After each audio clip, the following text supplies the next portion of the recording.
Hi, இன்னைக்கு நம்ம என்ன பார்க்க போறோம்னு பாத்தீங்கன்னா, போன பார்ட்ல என்ன பார்த்தோம் ஒரு சூப்பரான லவ் ஸ்டோரி தான். அந்த பார்ட்டோட கண்டினியூட்டி தான் அது. ஆனா இதுல பேய் வரும். அதுக்கு ஏன் ஆட்டோ டயரை நாய் மோந்து பாக்குற மாதிரி இவ்வளவு கிட்ட வந்து பாக்குற? சோ வெயிட் பண்ணாமங்க வீடியோக்குள்ள போயிடலாம்.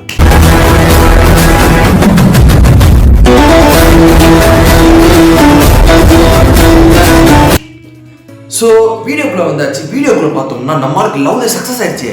நம்மளால அப்படியே கச்சா குஜா செம பூஜையா இருக்காப்புல. எந்த கரமா பூஜை பண்ணி வச்சதோ.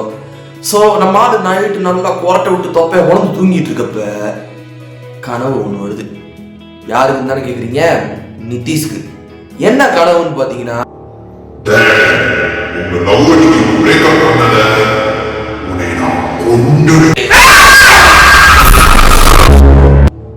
ஸோ ஹீரோ தாபான்னு அரண்டு எத்திரிச்சிட்டு இது கனவு தானேன்ட்டு. ஸோ ஹீரோ எப்பயும் போல காலேஜ் அட்டன் பண்ணிட்டு நைட் மறுபடியும் தூங்கலான்னு படுக்க வரான். படுக்க வந்தவனுக்கு படுக்க வர்றதுக்கு முன்னாடியே பல்லு வலிக்கிட்டு இருக்கப்பவும் ஹீரோக்கு என்ன இன்னைக்கு ரொம்ப ஜாம் ஆகுது. ஹீரோக்கு தன்னோட ரூம்ல ஒரு 10-15 பேர் இருக்க மாதிரி ஃபீல் கொடுக்குது. ஸோ ஹீரோக்கு ரொம்ப பயமா இருந்தாலும் ரூம்ல தனியா இருக்கான், அது தோன்றது சகஜம் தானேன்ட்டு ஹீரோவும் அதை பெருசா எடுத்துக்கல. ஸோ ஹீரோ என்ன பண்றாருன்னு பாத்தீங்கன்னா, நைட்டு மறுபடியும் தொப்பை போனது நல்லா கொரட்டை விட்டு தூங்கிட்டு இருக்காரு. ஸோ அவருக்கு என்ன கனவு, மறுபடியும் அதே மாதிரி ஒரு கனவு வந்துடுது. ஸோ மறுபடியும் அரண்டை திரிக்கிறாரு, நைட்டு தூங்கல. ஸோ அவர் கண்ணு பூரா இந்த சைடு டார்க் ஆயிடுது. ஸோ என்ன ஆகுதுன்னு பாத்தீங்கன்னா, இப்படியே அவரு காலேஜுக்கு போறாரு. ஹீரோயினும் நம்ம ஹீரோ கண்ணு கருப்பிடிச்சிருக்க பட்டு என்னதான் ஆச்சு ஹீரோயின் கேக்குறாங்க. அப்ப ஹீரோ நடந்ததெல்லாம் சொல்லவும் ஹீரோயினும் எனக்கும் அப்படிதான் நடந்துச்சுன்னு ஹீரோயின் சொல்லுவோம். ரெண்டு பேருக்குமே செம்ம ஷாக்கா இருக்கு.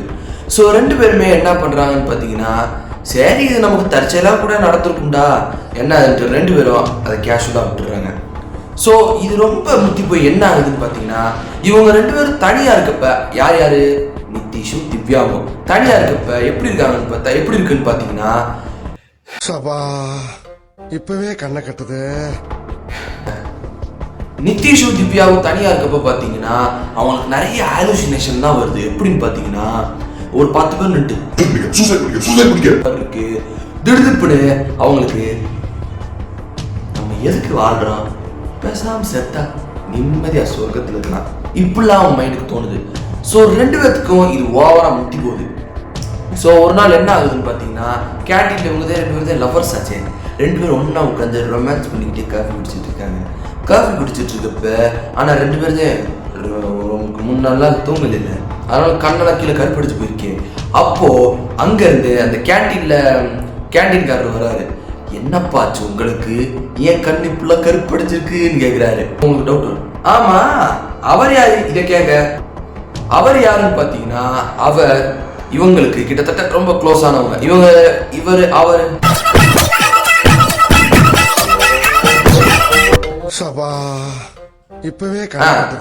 அவர் வந்து பாத்தீங்கன்னா இவங்க கிட்ட ரொம்ப ஃப்ரெண்ட்லியா பழகுவாங்க.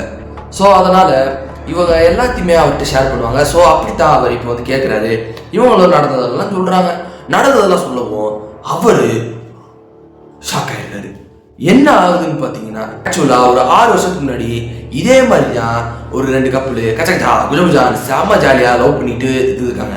பட் ஹீரோட வீட்டில் அந்த ஃபிளாஷ்பேக் ஹீரோட வீட்டில் தெரிஞ்சனால, சரி இதெல்லாம் இப்போ யார் சொல்றான்னு கேட்டிங்கன்னா அந்த கேண்டீன்காரரு. சரி இப்போ கதைக்குள்ள போவோம். ஸோ அதே மாதிரி 2 பேரும் ஃபிளாஷ்பேக் ஹீரோ ஹீரோயினு கச்சா குஜகுஜான் செம்ம ஜாலியா இருக்கப்ப இது ஹீரோவோட வீட்டுக்கு தெரியுது. அப்போ இவங்க என்ன பண்ணுறாங்கன்னு பார்த்தீங்கன்னா, ஹீரோக்கு வேற ஒரு பொண்ணை அந்த வயசுலேயே பார்த்துடுறாங்க. ஸோ ஹீரோயினுக்கு இது ரொம்ப மனசு சங்கடமாக இருக்கும். ஸோ ஹீரோயின் என்ன பண்ணுறாங்கன்னு பார்த்தீங்கன்னா, அந்த காலேஜில் செத்துடுறாங்க, தூக்கு போட்டு செத்துடுறாங்க. ஸோ ஹீரோக்கு இது தெரியுமோ. ஸோ இது என்ன ஆகுதுன்னு பார்த்தீங்கன்னா, ஹீரோ என்னதான் வேற ஒரு பொண்ணை கட்டியிருந்தாலும் ஹீரோயினை லவ் பண்ணியிருக்காரு. ஸோ அதனால அவரும் தூக்கு போட்டு செத்துருந்தாரு. ஸோ இதுதான் ஃப்ளாஷ்பேக் எண்ட் ஆயிடுச்சு. ஸோ இதை சொல்லவும் ஹீரோ நிதிஷ் திவ்யாவை என்ன கேட்குறாங்கன்னு பார்த்தீங்கன்னா, சரி இப்போ அந்த கதைக்கு எங்கள் கதைக்கு என்ன சம்மந்தம்னா, அப்போ கேண்டீன்காரர் சொல்கிறாரு சம்மந்தம் இருக்குன்னு சொல்கிறாரு. என்னன்னு பார்த்தீங்கன்னா இது கிட்டத்தட்ட 6 வருஷமா இது நடந்துட்டு இருக்கு. 6 வருஷத்துக்கு முன்னாடி அவங்க இறந்துருக்காங்க. இந்த ஒரு வருஷம் இப்போ நடந்துட்டு இருக்கு. ஸோ அதே மாதிரி தான் உங்களுக்கு இப்போ நடக்குது. நீ இன்னும் ஒரு வாரத்தில் இணையமா நீங்கள் இன்னும் ஒரு மாசத்துல செத்துருவீங்க தேதி கூட சொல்லிடுறாரு. ஸோ அந்த ஒரு மாதமே இவங்களுக்கு பயங்கரமான ஆலுசினேஷன் வருது. எதுக்கு எடுத்தாலும் பயப்படுறாங்க. ஸோ சாவுற நாளும் நெருங்குது. ஸோ சாவுற நாளும் நெருங்கவும் இவங்களுக்கு ரொம்ப வருத்தமாக இருக்குது. அப்படியே ஒருத்தர் நைட்டு போன போட்டு நாளைக்கு நான் சாப்பிட்றேன் அழுது பேசிகிட்டு இருக்காங்க. ஸோ நைட்டும் அப்படியே கண்ணை மூடி தூங்க போகிறாங்க. ஸோ காலையில் எழுந்திரிச்சு பார்த்தவங்களுக்கு செம்ம அதிர்ச்சி. என்னன்னு பார்த்தீங்கன்னா உசுரோட பொழைச்சிருக்காங்க. அப்படியே 2 பேருக்கு செம்மச்சு. ஐயா அந்த போய் நம்மளை ஒன்றும் மண்ணிலையேட்டு அவர்கிட்ட கேண்டீன்காரர்கிட்ட போகிறாங்க. கேண்டீன்காரரு இந்த கோபத்தோடையும் ஒரு ஆச்சரியத்தோடையும் ஒரு விஷயத்த கேட்குறாரு. எப்படி நீங்க உசுரோட வந்தீங்க கேட்குறாரு. ஸோ அவங்க எங்களுக்கு தான் ஒன்றும் ஆகலையே, அப்புறம் இந்த கேள்வி கேட்குறீங்க, அந்த பேர் எங்களை போனா போட்டு விட்டுருக்கோன்ட்டு 2 பேரும் காஃபி குடிக்கிறாங்க. காஃபி குடிக்கிறப்ப அந்த காஃபியோட டேஸ்ட் கொஞ்சம் வித்தியாசமா இருக்கு. ஸோ ஹீரோயின் கொஞ்சம் சந்தேகப்பட்டு அவன் காலேஜ்னா மெடிக்கல் டிபார்ட்மெண்ட் அது இதுன்னு இருக்கும்ல. ஸோ மெடிக்கல் டிபார்ட்மெண்ட்ல போய் கொடுக்குறாங்க. கொடுத்த பிறகுதான் ஒரு பயங்கரமான அதிர்ச்சி. அப்படி என்ன அதிர்ச்சின்னு பார்த்தீங்கன்னா அந்த மருந்து பேர் எனக்கு தெரியல. அட வெக்கம் கட்டுவீங்களா? இதுக்கு எதுக்குடா வெள்ளையங்கிலி மாலை? சரி அது ட்ரக்ஸ்ன்னு வச்சுக்கோங்க. அந்த ட்ரக்ஸை அவங்க காஃபியில கலந்துருக்காங்க. காஃபியில கலந்த உடனே அந்த ட்ரக்ஸ் என்ன பண்ணிருக்குன்னா இவங்களுக்கு பயங்கரமான இல்யூஷனும் பயங்கரமான கெட்ட கனவும் கொடுத்துருக்கு. ஸோ அதனால தான் இவங்களுக்கு பயங்கரமான இல்யூஷனும் பயங்கரமான இதுவும் வந்திருக்கு. ஸோ நம்மால் இந்த டிபார்ட்மெண்ட்டில் இதை யார் கலந்துருக்காங்கன்னு பார்த்தீங்கன்னா அந்த கேண்டீன்காரர் தான். இந்த கேண்டீன்காரருக்கு என்ன வேலைன்னு பார்த்தீங்கன்னா அந்த டிபார்ட்மெண்ட்டில் இருக்கவங்களை இப்படித்தான் இதை லவ் பண்ணுறவங்கள ஏதாவது இந்த மாதிரி மருந்தை கலந்து காஃபி அவங்க குடிக்கிற காஃபியில் மருந்தை கலந்து கொடுத்துட்டு அவங்களுக்கு இல்யூஷன் வர்றப்ப தூங்காமல் இருந்தால் அவங்க கண்ணெல்லாம் இருக்குல்ல, அப்போ போய் நம்மால் கேட்டி பேயை பற்றி பயங்கரமாக பில்டப் பண்ணி அவங்களே கொல்ல வைக்கிற அளவுக்கு நம்மளுக்கு அவ்வளோ வேலையை பார்த்துருக்காப்புல. ஸோ ஹீரோயினுக்கு தெரியும். போலீஸ் கம்ப்ளைண்ட் கொடுத்துட்றாங்க. போலீஸும் அரெஸ்ட் பண்ணிடுறாங்க. ஸோ ஐயா பேய் தொல்லை இல்லைன்னு ஜாலியாக இருக்கப்ப மறுபடியும் பேய் வருது. பேய் வந்து இவங்க நைட்டெல்லாம் மறுபடியும் கெட்ட கனவா இருக்குது. கெட்ட இதுவும் இல்யூஷனாக வருது. ஸோ இவங்க 2 பேர்த்துக்கும் அவரை தான் அரெஸ்ட் பண்ணி கொடுத்துட்டோமே. ஸோ இது எப்படின்ட்டு அவர் இது பண்ணுறப்ப ஸோ இவங்களுக்கு கடவுள் நம்பிக்கையும் கொஞ்சம் கொஞ்சமாக வர ஆரம்பிக்குது. ஸோ என்ன பண்ணுறாங்கன்னு பார்த்தீங்கன்னா ஒரு முனிவர்கிட்ட போய் கேட்குறாங்க. சாமியார் முனிவர்கிட்ட. ஸோ சாமியார்கிட்ட போய் கேட்குறாங்க, ஐயா எங்களை இப்படிலாம் பேயெல்லாம் தொல்லை பண்ணுதியா, நைட்டெல்லாம் தூங்க விட மாட்டேங்க, தூங்கி ரொம்ப நாள் ஆச்சு அழுதுட்டு சொல்கிறாங்க. ஸோ அந்த ஒரு முனிவர் என்ன சொல்கிறாருன்னு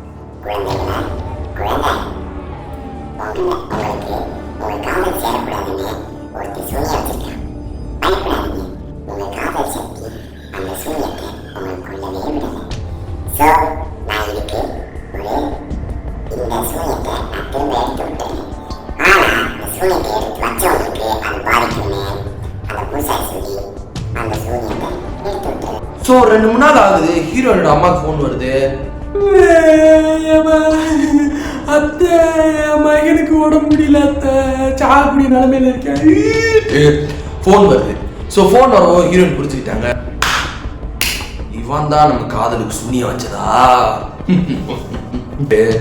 அப்படியே அந்த மேட்டர் விட்டுறாங்க. இதோட இந்த கதையும் எண்டு. நீ என்ன சுந்தரிசிப்பானா? இல்லையே தெரியும்டா, நீ சுந்தரிசடா. ஏன்டா அரண்மனையில் 4 பாட்டு 40 தடவை பார்க்குறப்பே தெரியும் நீ இப்படித்தான் கதை எடுப்பேன்ட்டு. என்ன அதுல அரண்மனையில பேய் வரும், இது உங்க கனவுல பேய் வருது, அவ்வளவுதான் வித்தியாசம். தெரியும்டா, சுந்தரிசி படத்தான பார்த்துட்டு நம் ராஜதந்திரங்கள் அனைத்தும் வீணாகிவிட்டது. ஓகே, இந்த வீடியோ பிடிச்சிருச்சுன்னா லைக் பண்ணுங்க, ஷேர் பண்ணுங்க, மறக்காம சப்ஸ்கிரைப் பண்ணுங்க. டாடா.